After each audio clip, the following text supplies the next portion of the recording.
And what we find at every key point in this crime, it's either a Zionist, an Israeli agent himself, or an American Zionist who is very closely connected to the highest level of the Israeli government. These are not just like people who have a warm and fuzzy feeling for the state of Israel.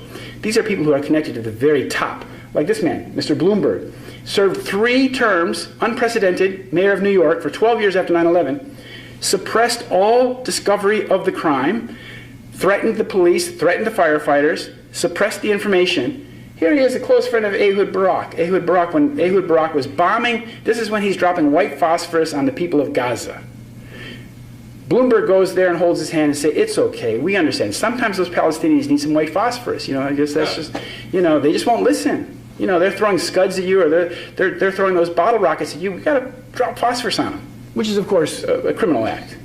Here he is, good buddies with Mr. Netanyahu. I don't know what they're talking about here. What's interesting about Mr. Netanyahu, Bibi Netanyahu, this man is, I think I've tried to present to you tonight, is the godfather of the war on terror. He's the Prime Minister of Israel today.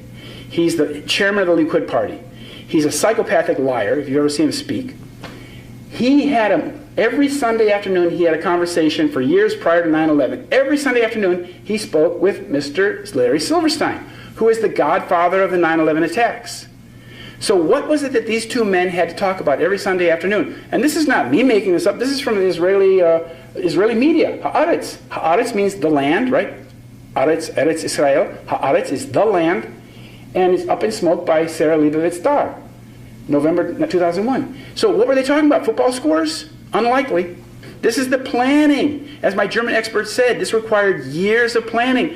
As I've shown you tonight, it required decades of planning. Not years, decades. Here we see Mayor Bloomberg showing around in September 2011. He's showing the Netanyahus around this memorial they're building, the new memorial, the fountains and things like that. Well, Mr. Netanyahu knows very well what those pools are going to look like, because guess who made them? His Israeli buddy here.